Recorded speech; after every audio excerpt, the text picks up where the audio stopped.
Hello साथियों, जय हिंद। Welcome to exam scale. आप सभी का हमारे चैनल में स्वागत है। दोस्तों, इसके पहले वाली वीडियो उम्मीद करते हैं कि आप सभी लोग देख लिया होगा। जो आपका मूल मंत्र मैंने दिया था और उसको फॉलो भी आप लोग कर रहे होंगे, तो उसको आप लोग डेली फॉलो करिएगा। रूटीन उसको जो हम बताए हैं अच्छे से करिएगा, क्योंकि वो बहुत ही महत्वपूर्ण वीडियो और उस पर अच्छी व्यू भी आ गई है, क्योंकि काफ़ी लोगों ने उसको पसंद किया है। ठीक है, और इस वीडियो में आपको बताने वाले हैं कि आपको क्या क्या पढ़ना है, मतलब कि मैथ्स, जीके, रीजनिंग, हिंदी और करंट अफेयर्स, इन सब के बारे में हम आपको डिटेल में बताते हैं कि कौन कौन से टॉपिक आप पढ़ लीजिए अगर, तो उसमें आप समझ लीजिए कि कुछ नंबर्स आप उससे कलेक्ट कर पाएंगे। ठीक है, तो हम पूरी चीज़ें बताएंगे, उसको ध्यान से आप लोग सुनिएगा और उसको नोट करिएगा। ठीक, आइए हम इनसे मिलवाते हैं। देखिए, ये पिछले वर्ष 2021 में इनका भी जीडी में हो गया था, लेकिन इनका जैसे फिजिकल में नहीं हो पाया था, तो इस बार फिर से ये दे रहे हैं। तो साथ में आए, ये भी कुछ टॉपिक आप लोगों को जरूर हमारे साथ में बताएंगे। तो सुनिएगा, ये सबसे पहले हम लोग मैथ के टॉपिक देखते हैं। उससे पहले मैं एग्जाम पैटर्न आपको एक बार बता देता हूं, जिसमें आपके 80 क्वेश्चन आ रहे हैं। ठीक, 60 मिनट में समय रहेगा और आपके 2 नंबर के एक प्रश्न है, मतलब कि 160 नंबर का टोटल आपका क्या एग्जाम हो रहा है। ठीक है, उसमें माइनस मार्किंग 1/4 की है, यानी कि अगर 4 प्रश्न आप गलत करते हैं तो एक सही प्रश्न आपका कट जाएगा। ठीक है, तो आइए शुरू करते हैं। हम लोग सभी विषयों का निचोड़ देखते हैं कि सबसे पहले ये मैथ के बारे में देखते हैं। ठीक है, तो नोट करिएगा आप लोग। सबसे पहले लिखिए नंबर सिस्टम। नंबर सिस्टम में आपको पढ़ना क्या क्या है बता देते हैं। तो नंबर सिस्टम में दो तीन क्वेश्चन आते हैं, 3 तरह के। एक क्वेश्चन आता है आपका बोर्ड मास रूल। ठीक है, बोर्ड मास रूल आप लोग 100% आता है, वो एक क्वेश्चन पढ़ लीजिएगा। इसके साथ में ही आप पढ़ लीजिएगा डिविजिबिलिटी रूल, जो विभाज्यता का नियम होता है कि उसको पढ़ लीजिएगा। ठीक है, विभाज्यता का नियम जो अधिकतर तो 9 के पूछता है, 9 का 9 और 3 का पूछता है, 3 और 9 का अधिकतर पूछता है, बाकी और कभी पूछता है, कभी कभी। तो जितने भी विभाज्यता के नियम हैं पूरा 2 से लेकर के 11 तक में, वो सभी पढ़ लीजिएगा आप लोग। ठीक, और इसके अलावा बता दें आपको, जो सिंप्लीफिकेशन का एक क्वेश्चन आता है, उसका जो फार्मूला होता है उसमें 1 डिफरेंस और ब्रैकेट में होता है पहली संख्या माइनस आखिरी संख्या। नीचे वाली संख्याओं का डिफरेंस हमेशा दिया रहता है। ठीक है, तो ये हो जाएगा। और एक क्वेश्चन आता है फ्रैक्शन वाला आता है क्वेश्चन, तो उसको भी देख लीजिएगा। फ्रैक्शन में जैसे कि ऐड और सब्ट्रैक्शन देता है, जैसे बोल देगा आपको कि 2 संख्याओं का योगफल जैसे दे देगा और गुणनफल दे देगा और पूछ लेगा कि इनका अंतर बताइए, उस टाइप का भी क्वेश्चन आता है। ठीक है, तो इसको देख लीजिएगा आप लोग। ठीक, अब आइए हम आगे चलते हैं परसेंटेज पे। ठीक, परसेंटेज के बारे में बताते हैं। तो परसेंटेज में देखिए एक फॉर्मूला आप लोग लिख लीजिएगा, जो शुद्ध परिवर्तन निकालना रहता है, जैसे कि x + y + xy/100, इस पर एक क्वेश्चन आता है, तो उसको आप लोग लिख लीजिएगा। ठीक है, और इसके साथ में ही आपको बताते हैं आय, बचत और व्यय, इस पर क्वेश्चन आता है। जैसे ये तो इस तरह से क्वेश्चन पूछता है कि आय में इतने % वृद्धि हो जाए और बचत में वृद्धि हो जाए तो व्यय आपके कितने % वृद्धि होगी, तो ये क्वेश्चन आता है। ठीक, इसके साथ ही चुनाव से संबंधित प्रश्न आते हैं। एक प्रश्न चुनाव का आता है, उसको देख लीजिएगा आप लोग। चुनाव वाले प्रश्न जरूर देख लीजिएगा। और एक प्रश्न परसेंटेज का इस तरह से आता है आपका कि जैसे बोल देगा कि पहली संख्या तीसरी संख्या से 30% अधिक है, दूसरी संख्या तीसरी संख्या से 40% कम है, तो बताना है आपको कि पहली और तीसरी का संबंध। ऐसे कुछ क्वेश्चन पूछ लेता है, तो इसको देख लीजिएगा। अब आइए एलसीएम और एचसीएफ को देखते हैं। तो देखिए, एलसीएम एचसीएफ में आपको जो पढ़ना होता है, वो एलसीएम एचसीएफ तो सबसे पहले आपको निकालना आना ही चाहिए। ठीक है, तो एचसीएफ एलसीएम अगर आपको निकालना आता है तो ठीक है। तो इसमें से जो क्वेश्चन पूछता है आपको, उसमें 3 जैसे कि आपको अनुपात दे देगा, 2 या 3 अनुपात में दे देगा और एचसीएफ दे देगा और पूछेगा आपको कि तीनों संख्याओं का योग बताइए कितना होगा। तो इस तरह से क्वेश्चन पूछ लेता है। ठीक, तो ज्यादातर यही क्वेश्चन ही आता है उसमें, एचसीएफ में और एलसीएम में। इसके बाद मेंसुरेशन में आप लोग क्या करिएगा, फार्मूला याद कर लीजिएगा। जो भी फार्मूले होते हैं, कौन फुल बेस फार्मूला है, बताओ। पूरे बेस पे मेंसुरेशन का पूरा जो टॉपिक है, पूरा बेस बस खाली इस पे क्या बोलते हैं, फार्मूला रट लीजिएगा, पूरा आ जाएगा आपको। तो मेंसुरेशन में आप लोग फार्मूले जितने होते हैं ना, कोन, सिलेंडर, स्फेयर, सर्कल, रेक्टेंगल और स्क्वायर, ये सारे फार्मूले आप लोग एक बार बस पढ़ लीजिएगा। बेलन और शंकु से पेपर में क्वेश्चन आते हैं। कोन और सिलेंडर से कह रहे हैं पेपर आता है, तो सही बात है, कोन और सिलेंडर से पेपर आते हैं, मतलब क्वेश्चन आता है। 2 क्वेश्चन 100% आता है और सब फार्मूला बेस्ड होता है, तो उसको देख लीजिएगा। ठीक है, और आते हैं अब टाइम वर्क पे। तो देखिए, टाइम एंड वर्क पे एकदम सिंपल क्वेश्चन आता है कि ए एक कार्य को 10 दिन में करता है, बी एक कार्य को 20 दिन में करता है, तो दोनों मिल करके कितने दिन में करेंगे। इस तरह से क्वेश्चन पूछ लेता है, या तो बारी बारी से क्वेश्चन पूछ लेता है कि बारी बारी से कितने कार्य करेंगे, या तो अल्टरनेटिव वाला। और उसके अलावा होता है इस पर फार्मूला जो एक होता है m1 d1 = m2 d2, उस पर क्वेश्चन पूछ लेता है। ठीक है, और इसके साथ देखिए टाइम एंड वर्क का जिस तरह से क्वेश्चन हम लोग करते हैं, उसी तरह से हम लोग पानी और टंकी का भी क्वेश्चन करते हैं। तो दोनों लगभग सेम तरीका होता है, बस पानी टंकी में जैसे कि अगर खाली कर रही है टंकी,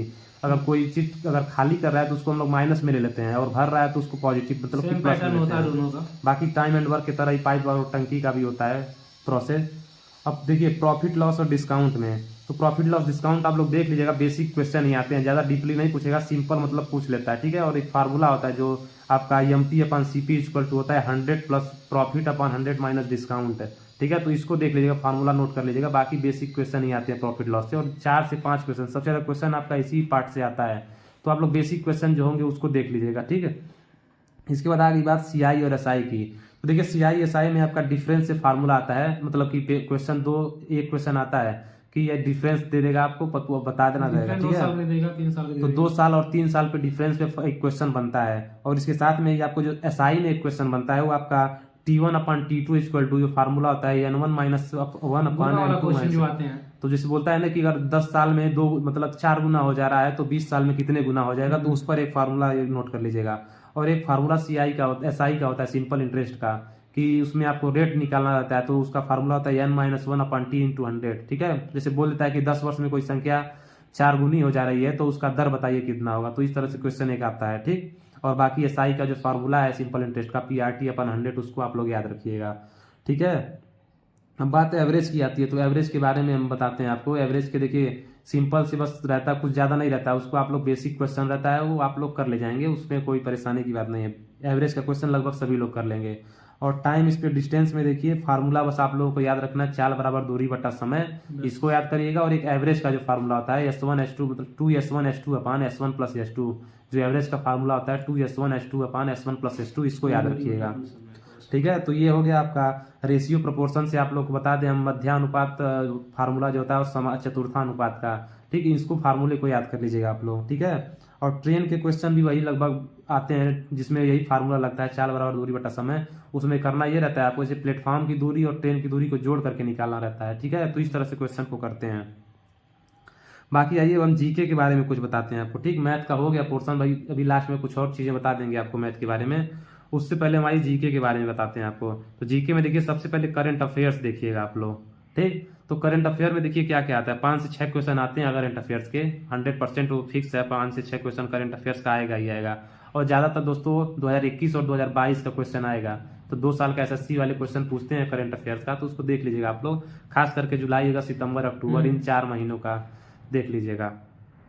इसके बाद आपको बता दें इंपॉर्टेंट, इसमें जो आपको करंट अफेयर में पढ़ना क्या है उसको सुनिएगा। तो देखिए इंपॉर्टेंट डे पढ़ लीजिएगा, जो अभी इस साल जो इंपॉर्टेंट डे हैं, ठीक, उसको पढ़ लीजिएगा और उसकी थीम याद कर लीजिएगा। जैसे विश्व जनसंख्या दिवस आपका 11 जुलाई को मनाया जाता है, तो उसकी थीम क्या है, 8 बिलियन जनसंख्या है ना, तो यही आपकी थीम हो गई। तो इस तरह से आप लोग सारी थीम जो इंपॉर्टेंट है उनको याद कर लीजिएगा। बुक्स एंड ऑथर जो इस साल लिखी गई है उसको आप लोग देख लीजिएगा और उसके ऑथर को देख लीजिएगा, ठीक। इसके साथ में आप लोग स्टेट सीएम और गवर्नर को याद कर लीजिएगा। साथ में आप लोग स्पोर्ट्स में देखिए क्या करना है, स्पोर्ट्स में आपको जो अभी हुआ है ना कॉमनवेल्थ गेम, उसको देख लीजिएगा, ओलंपिक देख लीजिएगा, फीफा अभी हाल ही में हुआ है तो उससे क्वेश्चन पूछ सकता है, क्योंकि ऑनलाइन पेपर हो रहा है ना, तो क्वेश्चन कभी भी बदल सकते हैं उसको, ठीक। आईपीएल देख लीजिएगा आप लोग, रणजी ट्रॉफी हुई थी उसको देख लीजिएगा, और जो टोक्यो ओलंपिक हुआ था 32वां और 16वां जो पैरा ओलंपिक हुआ था, इसको भी देख लीजिएगा साथ में, ठीक है। और इसके साथ में अवार्ड बता दें आपको। अवार्ड में देखिए आता है पूछने के लिए ना, अवार्ड में जैसे पूछता है आपका पद्म पुरस्कार पूछ लेता है, साथ में नोबेल प्राइज आएगा, अर्जुन अवार्ड दिया गया है, उसको देख लीजिएगा किसको किसको मिला है, किस खिलाड़ी को मिला है और वो खिलाड़ी किस खेल से संबंधित है, ये क्वेश्चन पूछता है, ठीक है। और मेजर ध्यानचंद पुरस्कार देख लीजिएगा, जो इस बार मिला है वो शरद चंद्र को मिला है, तो उसको देख लीजिएगा आप लोग, शरद कमल को मिला है, ठीक है। और इसके साथ में देखिए इंटरनेशनल समिट पूछता है, जो इंटरनेशनल जो संस्थाएं हैं उनकी जो समिट हुई रहती है उसके बारे में पूछता है, जैसे G20 हो गया, क्वेड हो गया, I2U2 हो गया, ठीक है, ब्रिक्स सम्मेलन हो गया, G7 हो गया, इनको आप लोग देख लीजिएगा, ठीक। और अगला आता है पॉइंट जो करंट अफेयर में, वो आता है आपका अपॉइंटमेंट, जो नई नई नियुक्तियां हुई हैं उनको देख लीजिएगा। जैसे कि इसरो के अभी वर्तमान में नए अध्यक्ष बने हैं, कुछ S सोमनाथ बने हैं, ठीक, उसको देख लीजिएगा। और बाकी जो भी नए नए नियुक्तियां हुई हैं इस साल उनको जरूर देख लीजिएगा, ठीक है। और उसके बाद में नीति आयोग जरूर पढ़िएगा आप लोग। नीति आयोग से एक क्वेश्चन देखिए हर शिफ्ट में पूछेगा, ये कंफर्म है, नीति आयोग से एक क्वेश्चन पूछना कंफर्म है, तो इसको आप लोग देख लीजिएगा, ठीक है। आइए अब स्टैटिक जीके के। इसके अलावा दोस्तों करंट अफेयर में आप लोग वन स्थिति रिपोर्ट 2021 में आई थी उसको देख लीजिएगा, और तूफान और चक्रवात पढ़ लीजिएगा जो हाल ही में आए, जैसे कि यास हो गया, तौकाते हो गया, निसर्ग हो गया, ठीक। और 2022 में जो जीआई टैग दिए गए हैं उनको थोड़ा सा देख लीजिएगा। साथ में प्रमुख योजनाएं जैसे कि बाजरा मिशन आपका जो है असम का हो गया, नारी नमन योजना जो आपका हिमाचल प्रदेश का हो गया, तो इसको इस तरह के क्वेश्चन कुछ देख लीजिएगा। और साथ में आप लोग प्रमुख योजनाएं हो गई, इसके बाद आप लोग एक्सरसाइज देख लीजिएगा, जैसे मिलिट्री एक्सरसाइज होता है ना, जैसे गरुण शक्ति हो गया, ठीक है, इसको देख लीजिए। सूर्य किरण आपका नेपाल के साथ होता है, गरुण शक्ति हो गया आपका, भारत इंडोनेशिया ब्रज प्रहार हो गया, तो इसको देख लीजिएगा थोड़ा सा, ठीक। और इसके अलावा एक काम ये करिएगा आप लोग, देखिए 2022 में जो एसएससी ने पेपर करवाया है खास करके एमटीएस का, तो एमटीएस का आप लोग क्वेश्चन एक बार उठाकर देख लीजिएगा, जो करंट अफेयर्स आए होंगे उनका आप लोग रिवीजन कर लीजिएगा, ठीक है।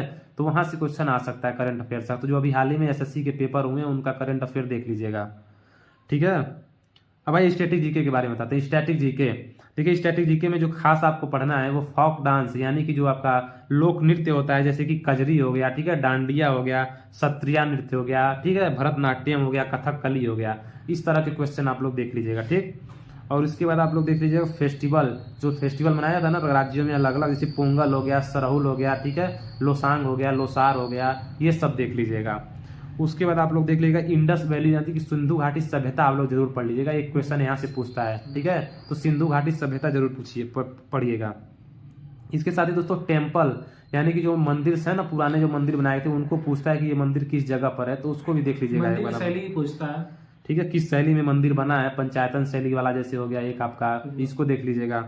इसके बाद में फाउंडर ऑफ डेंसिटी, जो राजवंश नहीं है, जैसे कि आपका गुलाम वंश हो गया, ठीक, गुलाम वंश के संस्थापक कौन थे, तो कुतुबुद्दीन ऐबक हो गए, मुगल वंश के संस्थापक, ऐसे ही करके जो संस्थापक हैं आपके, तो उसको आप लोग देख लीजिएगा, ठीक है, इसको भी देख लीजिएगा साथ में। इसके साथ ही दोस्तों जो प्रमुख युद्ध हुए हैं, ठीक है, जैसे पानीपत का युद्ध हो गया, इसको देख लीजिएगा, ठीक, बक्सर का युद्ध हो गया, प्लासी का युद्ध हो गया, तो ये सब क्वेश्चन आप लोग देख लीजिएगा। संधि वगैरह भी आता है इसमें, किस संधि हुई है, ठीक है, संधि भी पढ़ लीजिएगा। इसके साथ में ये आप लोग नेशनल पार्क है, जो इंपॉर्टेंट नेशनल पार्क है ना, खास करके देखिए कूनू नेशनल पार्क याद रखिएगा, क्योंकि कूनू नेशनल पार्क में जो है नामीबिया से चीते लाए गए हैं, तो ये क्वेश्चन पूछ सकता है। मध्य प्रदेश में कूनू नेशनल पार्क है, और बाकी जो इंपॉर्टेंट नेशनल पार्क है और वाइल्ड लाइफ सेंचुरी है उसको देख लीजिएगा। साथ में इंडियन कॉन्स्टिट्यूशन, जो इंपॉर्टेंट, देखिए आपको संविधान में क्या पढ़ना है, संविधान में पहले तो आप लोग पूरे भाग जो है उसको उसका पढ़ लीजिएगा कि किस भाग में क्या दिया हुआ है, ठीक, पूरे भाग, पूरा अनुसूची सब पूरा, ठीक है, अनुसूची देख लीजिएगा। और आप जो है मौलिक अधिकार जो है 12 से लेकर 35 तक, उनमें से आप लोग जो प्रमुख आर्टिकल है उनको देख लीजिए, जैसे कि आर्टिकल 14, आर्टिकल 15, आर्टिकल 16, 17, 18, 19, उसके बाद 20, 21, 22, 23, 24, 25 और आर्टिकल 29 और 32, इतना आप लोग देख लीजिएगा। तो मौलिक अधिकार से भी एक क्वेश्चन आता है, ठीक है। और नीति निर्देशक तत्व तो पढ़ लीजिएगा, उसका पूछ लेता है भाग कौन सा है, और आपका 35 से आपका जो 51 तक है, 36 से 51, उसको भी पूछ लेता है आर्टिकल। तो ये देख लीजिएगा आप लोग पॉलिटी में। और इकोनॉमिक्स में जो पढ़ना है आपको, इकोनॉमिक्स में देखिए क्या क्या पढ़ना है आपको। इकोनॉमिक्स में आप लोग सबसे पहले तो पढ़ लीजिएगा जो क्रांतियां हुई महत्वपूर्ण, जैसे कि श्वेत क्रांति हो गया, गुलाबी क्रांति हो गया, उसको देख लीजिएगा। इसके साथ में आरबीआई के बारे में पढ़ लीजिएगा और एसबीआई के बारे में, ठीक। और पंचवर्षीय योजना तो जरूर पढ़िएगा, ठीक है, इसको जरूर पूछेगा। और बैंकों का राष्ट्रीयकरण जो हुआ था आपका 1969 में, जो 14 बैंकों का राष्ट्रीयकरण हुआ था, तो ये क्वेश्चन भी पूछता है ज्यादातर एसएससी के एग्जाम में, तो इनको देख लीजिएगा। इसके बाद नाबार्ड पढ़ लीजिएगा आप लोग, नाबार्ड की स्थापना, नाबार्ड हो गया, सेबी हो गया, ठीक है, सेबी हो गया, ठीक, ये सब पढ़ लीजिएगा। तो उसके बाद आप लोग एसबीआई हो गया, आरबीआई का राष्ट्रीयकरण और स्थापना दिवस पढ़ लीजिएगा। और उसके बाद जीएसटी को जरूर पढ़िएगा कि ये कब लागू हुआ था भारत में, कहाँ से लिया गया और कौन सा संविधान संशोधन है, ये सब पढ़ लीजिएगा आप लोग। इसके साथ में हम आपको बता देते हैं, आइए आगे चलते हैं। इसके बाद आप लोग अंतर्राष्ट्रीय संगठन जो है ना, जैसे कि आपका WHO हो गया, ठीक, यूनेस्को हो गया, उसके बाद यूनिसेफ हो गया, वर्ल्ड बैंक हो गया, ठीक, IMF हो गया, इन सब का जो है हेडक्वार्टर याद कर लीजिएगा। अब हिंदी में बताते हैं आपको। हिंदी में बता दें दोस्तों, पर डे आप एक टॉपिक अगर पढ़ेंगे तो हिंदी को आराम से खत्म कर सकते हैं। जैसे गद्यांश हो गया, गद्यांश तो सभी लोग लगभग कर लेंगे कि ठीक है, 5 क्वेश्चन गद्यांश से आते हैं, इस पर आप लोग अगर 4-5 प्रैक्टिस कर लेंगे तो हो जाएगा। उसके बाद वाक्यांशों के लिए एक शब्द आता है, उसको पढ़ लीजिएगा, 2 क्वेश्चन आता है इस पर भी। विलोम शब्द से 2 क्वेश्चन आते हैं, इस पर मैंने वीडियो बना दिया है, तो वीडियो जा करके देख लीजिएगा आप लोग। मुहावरे हो गए, समानार्थी शब्द यानी कि पर्यायवाची आता है, सही वर्तनी करने के लिए आता है 2 नंबर का, इसके मतलब 2 क्वेश्चन आएगा, ठीक है। उसके बाद आपका जो है रिक्त स्थान भरने के लिए आता है और त्रुटियां आती हैं। तो ये सारी चीजें आप लोग हिंदी में कर सकते हैं, बस रटना ही रहता है इसमें, बाकी कुछ अलग से नहीं करना रहता है, ठीक है। इसके अलावा बता दें आपको, देखिए एक काम करिएगा आप लोग, जो एसएससी के पेपर हुए हैं हाल ही में, एसएससी एमटीएस का, एसएससी सीजीएल और सीपीयूएसआई का, इसका करंट अफेयर्स आप लोग पढ़ लीजिएगा, ठीक है। अगर आपको इसको पीडीएफ नहीं मिलती है तो आप लोग हमसे ले लीजिएगा, हम आपको इसकी पीडीएफ दे देंगे, और आप लोग उसका जो है करंट अफेयर्स है उसको पढ़ लीजिएगा, यहीं से आपका जो है करंट अफेयर पूछा जाएगा, ठीक है। अब बात रीजनिंग की आती है, तो रीजनिंग में देखिए आपको जो कथन एंड निष्कर्ष जो आता है, एक क्वेश्चन वो आता है, पढ़ लीजिएगा। इसके साथ में डाइस के क्वेश्चन आते हैं, सिंपल क्वेश्चन आता है बस, लेकिन कर नहीं पाते हैं लोग, तो डाइस को जरूर देख लीजिएगा आप लोग, और नहीं आएगा तो आप लोग पूछ लीजिएगा, कमेंट में बताइएगा, तो हम उस पर एक वीडियो बना के डाल देंगे, ठीक है। उसके बाद पेपर कटिंग से आता है, पेपर कटिंग और फोल्डिंग पे एक क्वेश्चन आता है, ठीक, वो तो फिक्स रहता है। उसके बाद फिगर क्लासिफिकेशन से आता है, फिगर क्लासिफिकेशन में कैसे क्वेश्चन आते हैं, जैसे आपको कोई फिगर दे देगा और पूछेगा कि कोई आकृति दे देगा आपको, ठीक है। जैसे कि मान लीजिए आपको त्रिभुज दे दिया और नीचे 4 ऑप्शन दे देगा और पूछेगा किस ऑप्शन के फिगर में आपको त्रिभुज दिख रहा है, तो इस तरह से क्वेश्चन पूछ लेता है, ठीक है। इसके बाद आता है मिरर इमेज। मिरर इमेज से भी क्वेश्चन आते हैं, उसको देख लीजिएगा। इसके बाद ब्लड रिलेशन पढ़ लीजिएगा आप लोग, ठीक है। और सीटिंग अरेंजमेंट से तो 2 क्वेश्चन करीब आते हैं। सीटिंग अरेंजमेंट आता है और जैसे कि बोल देता है एक लाइन में 7 लोग बैठे हैं और उनको जैसे कि उत्तर तरफ मुंह करके बैठे हैं, तो उसमें बताना रहता है, ठीक। और जो आता है आपका सीटिंग अरेंजमेंट का, उसमें आपका अधिकतर स्क्वायर का पूछता है और सर्कल का पूछता है कि 8 लोग एक सर्कल में बैठे हैं, ठीक है। इस तरह से क्वेश्चन आता है। और अगला क्वेश्चन आता है दोस्तों सिलोनिज्म का, ठीक है। उसको बताना रहता है आपको। सिलोनिज्म के जो क्वेश्चन आते हैं उसको भी देख लीजिएगा, आसान होते हैं बस। और इसी साथ में दोस्तों मैथमेटिकल ऑपरेशन देता है, उसको भी आप लोग देख लीजिएगा, ठीक है। तो ये सारे थे दोस्तों जहां से आप लोगों को पढ़ना है। अब आइए हम आपको बताते हैं आगे कुछ टॉपिक जो हम लोग तो ये थे सारे टॉपिक दोस्तों जो मैंने आपको बता दिए, तो इस पर थोड़ा सा फोकस करिएगा आप लोग, ठीक है। सभी महत्वपूर्ण थे, जो हमको समझ में आया वो आपको बता दिए। बाकी किसी को कोई दिक्कत होगी तो सबके पास नंबर होगा, या फिर कमेंट बॉक्स में आप लोग कमेंट कर दीजिएगा, नंबर हम आपको दे देंगे, आप हमसे डायरेक्ट बात कर सकते हैं, ठीक है। कोई भी कोई दिक्कत होगी आप तो पूछ सकते हैं हमसे, ठीक है। व्हाट्सएप पे ग्रुप भी हमारा बना है जिसमें हम डेली अपडेट देते रहते हैं लोगों को। तो यही थी सब बस, और बाकी चलते हैं फिर अपना मतलब तैयारी को मजबूत बनाए रखिए। ज़्यादा समय नहीं है अब क्योंकि 10 तारीख से पेपर स्टार्ट है, तो अभी समझ लीजिए 10 से 12 दिन हैं आपके पास। और उसमें बस आप लोग कंटिन्यूअस प्रैक्टिस करिए, 3 सेट डेली लगाइए, 3 से 4 सेट डेली एकदम। 3 से 4 सेट। ये बैठे हैं ना, ये देखिए इनका घर बगल में है, लेकिन हमारे पास आते हैं डेली 3 से 4 सेट बैठ के हमारे सामने लगाते हैं। पहले 2019 का लगाते हैं, फिर 21 का लगाते हैं, फिर 22 का लगाकर हम को दिखाते हैं ये, ठीक है। तो इनके जैसे जो क्वेश्चन फंसते हैं तो हमसे तुरंत पूछ लेते हैं, तो ऐसे आप लोग किया करिए। जो ना आए क्वेश्चन तो हमसे पूछ लिया करिए, ठीक है। बाकी आप लोग मेहनत करिए, सिलेक्शन सभी का होगा। अगर जो मेहनत किया, अगर आपने 2 महीने का समय दिया है इसको, तो समझ लीजिए आपका एग्जाम जरूर निकल जाएगा। बहुत बड़ा एग्जाम नहीं होता है, ठीक है। और अगर आपने थोड़ा कॉन्सेप्ट वाला एग्जाम ये है, तो 10th लेवल का एग्जाम है, उस हिसाब से आप सोच ही सकते हैं कि कैसा पेपर होता होगा, तो ठीक है। इसके लिए हम आपको एक शायरी बोल देते हैं कि रख हौसला वो मंजर भी आएगा, प्यासे के पास चलकर समंदर भी आएगा, थक के ना बैठे मंजिल के मुसाफिर, मंजिल भी मिलेगी और मिलने का मजा भी आएगा। तो इसीलिए थक कर ना बैठिए, 10 दिन एकदम जम कर पसीना बहाइए, और जितने हम बोले हैं 3 सेट डेली लगाइए और उसका एनालिसिस करिए। देखिए अगर आपका एग्जाम ना निकला तो बताइएगा, बस हमारी जो बातें हैं उसको फॉलो करिए, ठीक है। और प्रैक्टिस सेट आप लोग कंटिन्यूस लगाइए और एनालिसिस करिए, बस ये काम करिए। और रिवीजन करते रहिए, जो पीछे का रिवीजन है, करंट अफेयर्स हो गए, जो हम टॉपिक इस वीडियो में बताए हैं उसको आप लोग एक बार जरूर पढ़ लीजिएगा, ठीक है। बाकी कोई दिक्कत होती है, अगर करंट अफेयर्स की PDF चाहिए होगा तो हमसे ले लीजिएगा आप लोग, ठीक है। बाकी मैं इस पर एक वीडियो बनाऊंगा करंट अफेयर्स की कल की, जिसमें आपको पूरे टॉपिक कवर करवा दूंगा, ठीक है। तो अपना ध्यान रखिएगा, ठीक है। Thank you for watching.